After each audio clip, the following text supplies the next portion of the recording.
Hey, what's going on YouTube? Let's take a look at a few cars that I have picked up over the last week or so. Obviously, three of these four I've had. That one's new.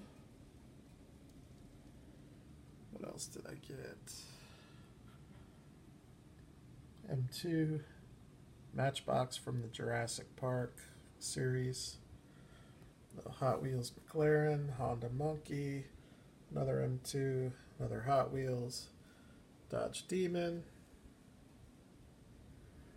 But I did get a couple of new green lights, including a new tooling.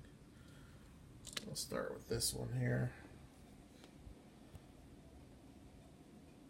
So this one back here is a 1949 split window Beetle. And then this one here is a 1953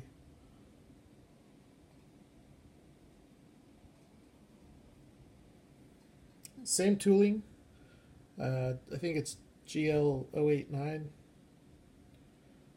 but this one has the open top. That one has a luggage rack.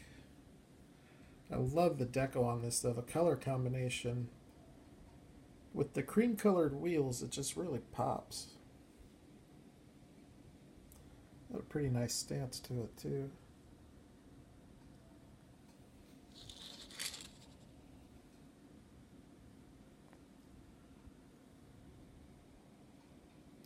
Does have an opening bonnet and opening trunk, as you can see. It's pretty much already open.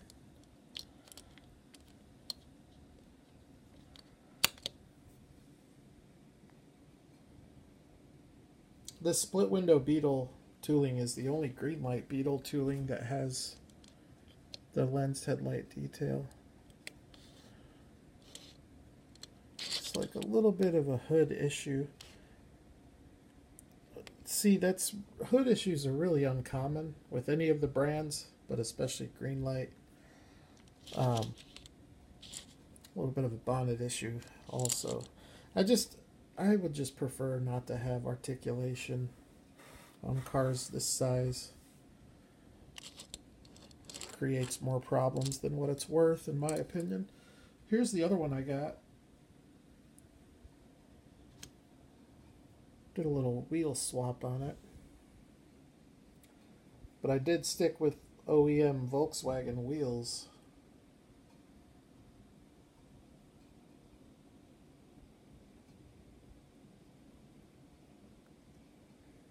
This is a new tooling from Greenlight.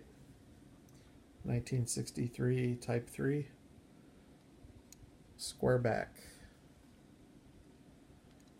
And this thing is sick. It also, like the 53 Beetle,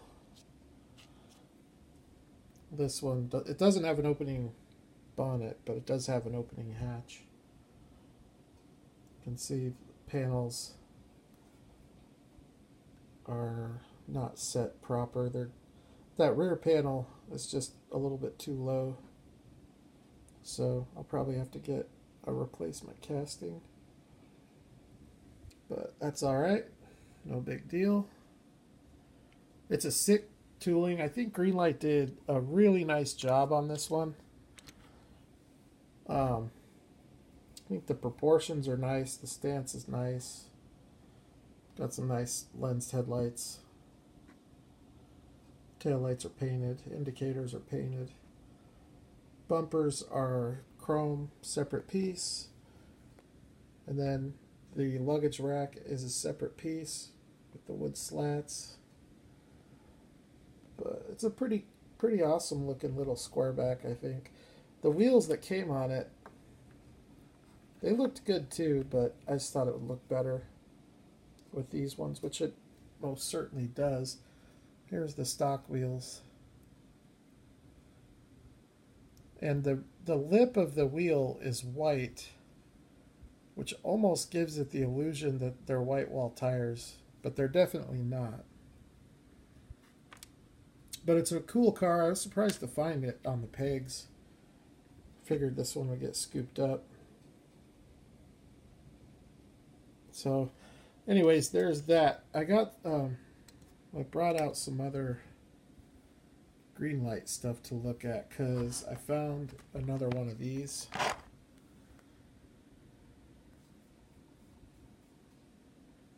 So if I were to rate the top 5 Greenlight castings ever, this truck would make my top 5. Which is kind of odd because this tooling didn't make my top 10.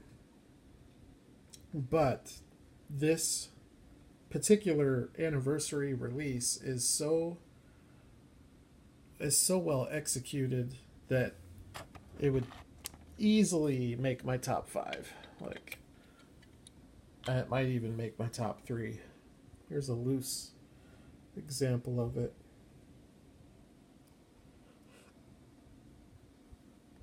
I just don't think that there's really anything that could have been done to make this nicer, other than maybe some lens taillights. So pretty cool to have an extra one, I think. So my loose one, number 3330, and then the package, number 3861. I may trade this one. I don't know. If I end up keeping it, I'm more than okay with that. I love that tooling. And then obviously I have a couple other Greenlight cars out, like the Jeep CJ5. It's a 1974.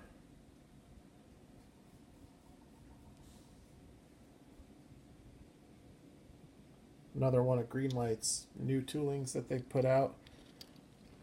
So I did some counting. We'll talk about that in a minute. I've got this one out because I wanted to take a look at this on the new layout, where the lighting seems to be a little bit more forgiving for the black cars. This is an early Black Bandit Fox Body Mustang. It's the only time they ever did the fastback Fox Body in the Black Bandit series. They did a notchback too, but it has a police deco. And this one just has a civilian deco, thankfully. It's a sick car though. The GT wheels on it.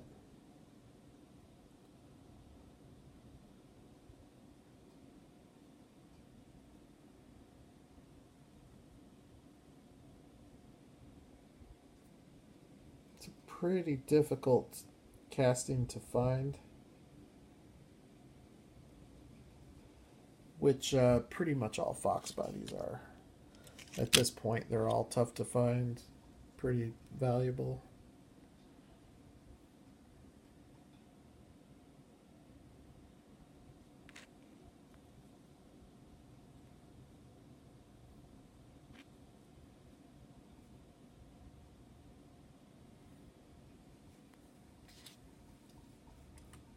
All right, got a couple of trucks.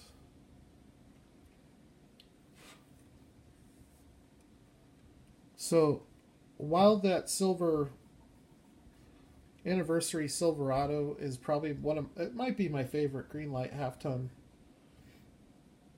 Not even just half-ton, it might be my favorite late model Greenlight pickup, but I really like this. This is my favorite late model pickup tooling, which is this Ram,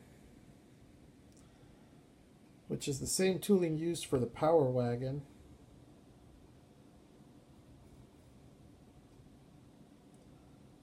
This is a heavy-duty 2500 Cummins diesel, and this is the one with the gooseneck.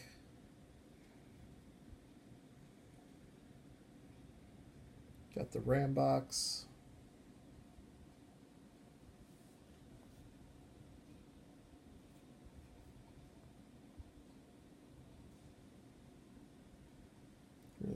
looking truck.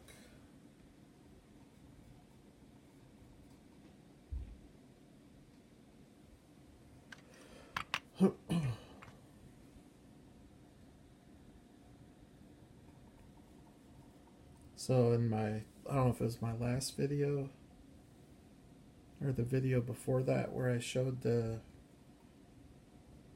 hobby exclusive Power Wagon. This one is from one of the more recent hitch and tow releases. Quite a bit easier to find than the Power Wagon. But if you want a good alternative to that Power Wagon, and you don't want to spend all that cash, this one here is not a Power Wagon. It's the Ram 2500. But, and I honestly didn't check to see what this one is going for, but I don't think it's as much as the Power Wagon. Because this is another one, it's just a Ram 2500. This one is a Hemi.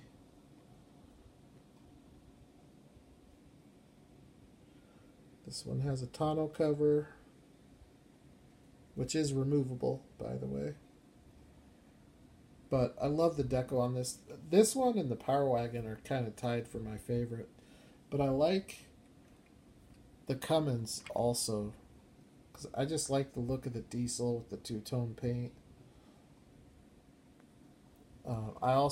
You know what? The Power Wagon did come out as a Black Bandit though too, and that one was an actual Power Wagon release, not just a 2500. So,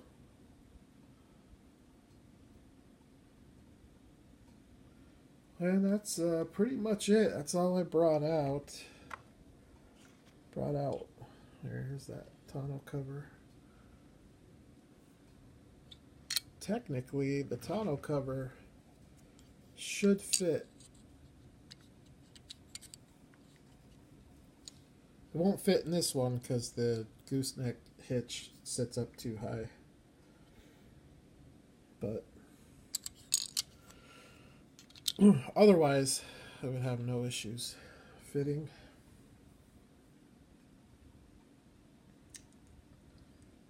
One other car that I brought out that's not a Greenlight. I don't even know who made this. It's a 1/64 Daihatsu Tonto Custom, made in China. That's all that the base. Whoa, that's all that is stated on the base.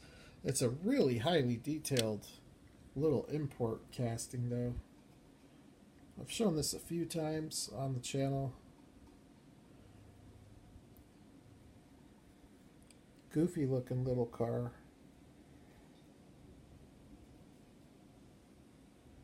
Definitely not something that's available here in the continental US.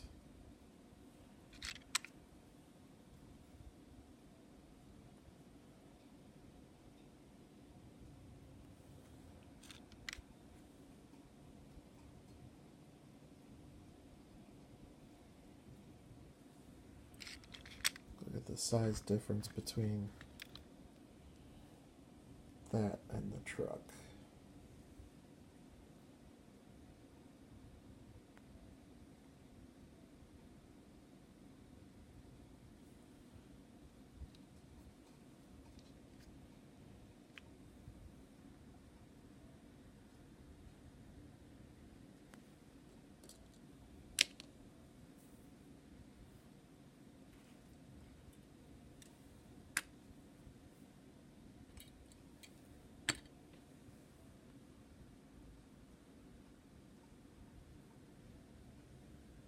The diversity of Greenlight is insane. So this is another new tooling. So I made a list.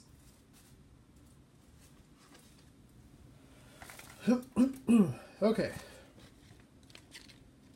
I did this for a reason because I'll make a bold prediction here.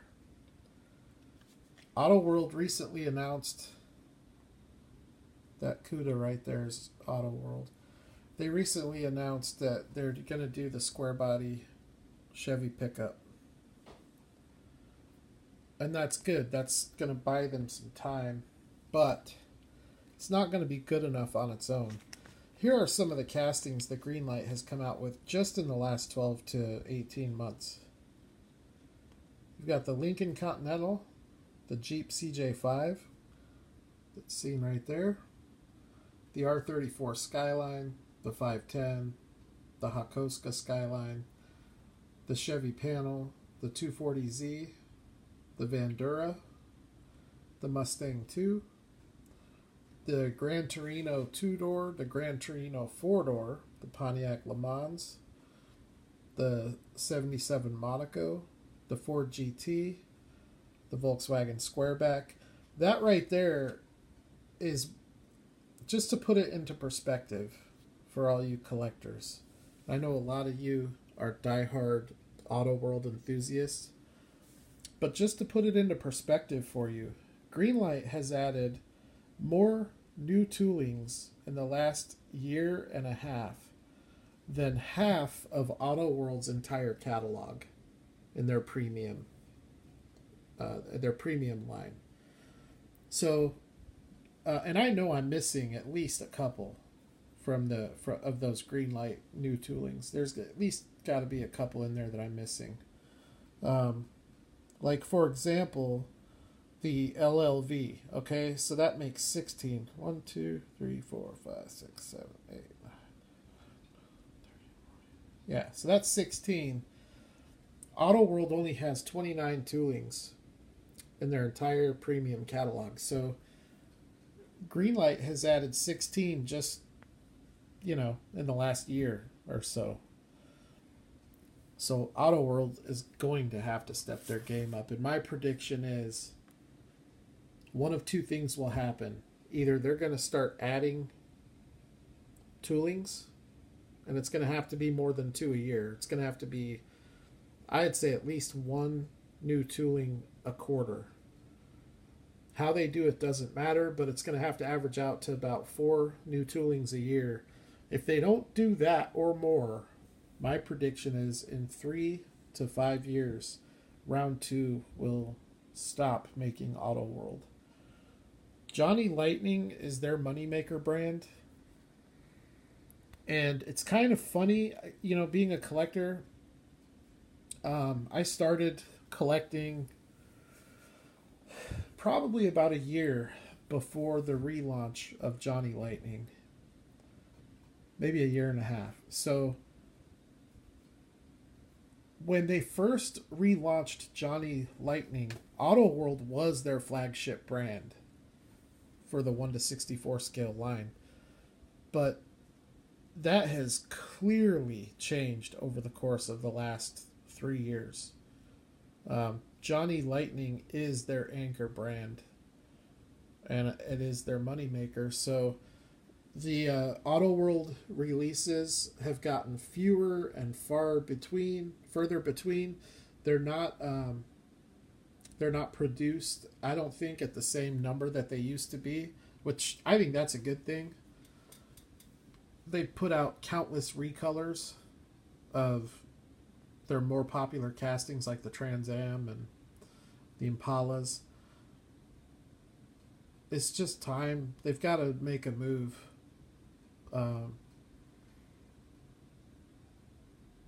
It's frustrating because Auto World is there. Those are by far the nicest cars they make. They're by far the nicest cars anybody makes as far as domestic brands go. But it feels like they're putting a massive emphasis on Johnny Lightning. It seems like they're focusing on Johnny Lightning when they should be focusing on Auto World. If they had the Johnny Lightning licensing with the Auto World design and craftsmanship, that would be game over. I mean, could you imagine an Auto World 1981 Malibu or a 1980 Toyota Land Cruiser or a 1985 Chevy Monte Carlo? I mean, you could forget about it. That would be... I mean, something like that could literally be the end of Greenlight. But Greenlight has so much going for them that M2 and Auto World don't, that they're clearly dominating. I think they're dominating not just Auto World, I think round two. I think Johnny Lightning definitely makes it close, but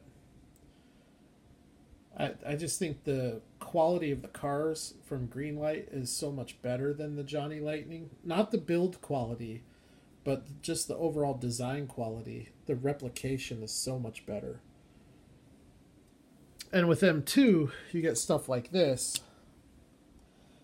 which it's like, I feel like, bless their little hearts for trying. But come on, dude. You're going to give us a generic police car? What are you, Matchbox now? M2 Police Department. To serve and protect. I mean, God, Greenlight's got probably at least 3 or 4 dozen police licenses. And you can't get one? Just one? And it's kind of frustrating because they make... I mean, look at this car. That's a nice looking police car for the mid-50s. By the way, if you're wondering, this is a 1955 Pontiac Star Chief. I mean, M2 can make a nice police car, but they don't even license a deco. So they're definitely the redheaded stepchild of the domestic brands. And what's so weird about that is when I started collecting, M2 was as popular and I think maybe even more popular than Greenlight. I think when I started collecting, I think of all the of M2, Greenlight, and Auto World, I think M2 was the most popular brand at that time. And there's been a massive shift in that. I don't know what it is, They were the first to announce the Nissan licensing, and they did a better job of it than Greenlight. Although I think Greenlight won on the 510, but I don't know why. It just seems like the momentum has just kind of shifted to Greenlight. But I think it's mainly because they've been so aggressive, not just adding new cars to their lineup, but new licensing, new themes, new Hollywood licensing, new packaging licensing, and it's really done well for them. I don't know how much money they've spent on it. I mean, I hope they don't put themselves at risk by overextending, but I'm grateful that they've been as aggressive as they have. Because like this car here, no other premium brand does that. At least not here. No, none of the American brands do. Johnny Lightning doesn't do a Volkswagen Squareback. They do a Carmen Ghia. They do the Volkswagen truck and the van and the Beetle and the Carmen Ghia, and I think they might even do a thing, but they don't do a Squareback.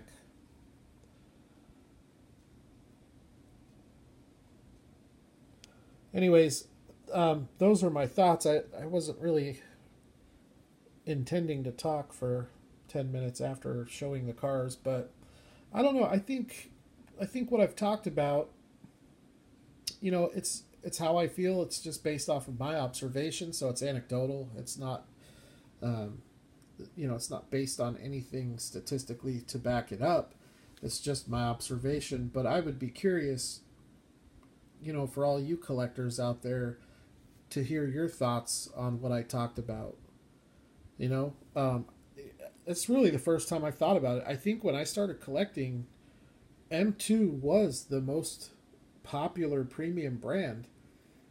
That's the brand that everyone seemed to want, and now, like, M2 cars are just warming the pegs, or the shelves, I should say. They're not moving. Even, it's to the point now where even the Japanese ones are just sitting there. You know, Auto World sell quick because they only put out 6 cars on the pegs, so the first premium detailed collector buys all 6 and then they're gone, and then it's 6 months before they get 6 more, so they don't last. And Greenlight, you know, when Toys R Us was open, they were always turning over in my area. They didn't sit on the pegs too long. Even their worst castings wouldn't sit more than a few weeks. Always turning over castings. And when I started collecting, M2 was always turning over. But now it's like, you want an M2, you can go to Walmart and buy one. So, anyways, yeah, I mean, do you guys agree? Do you disagree? How do you feel about Auto World? Do you think the 83, or it's not an 80, there will be an 83, but it's going to be a square body ranging from the late or mid to late 70s to the late 80s, square body. Do you think that casting is going to be enough to save Auto World? Or do you think, I guess there's a third possibility. And the third possibility, so just to recap, the first possibility is they expand their tooling catalog. The second possibility is if they don't do that, they go out of business.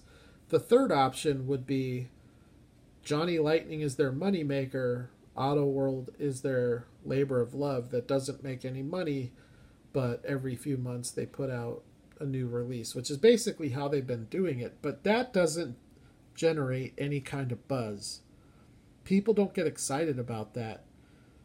You got to do something new. It's got to be new paint jobs, new themes, even if it's like a barn find theme or a weekend racer theme, or it's got to be new castings. It can't just be more of the same. That is not going to fly. Collectors, even some of the most diehard Auto World enthusiasts, are already getting burnt out on the dead horse that they've been beating for the last 2 years. So, and yes, they are very nice castings. They're very well made.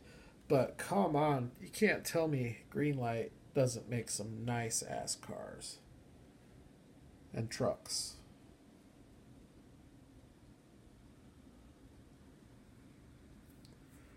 So, all right, everyone.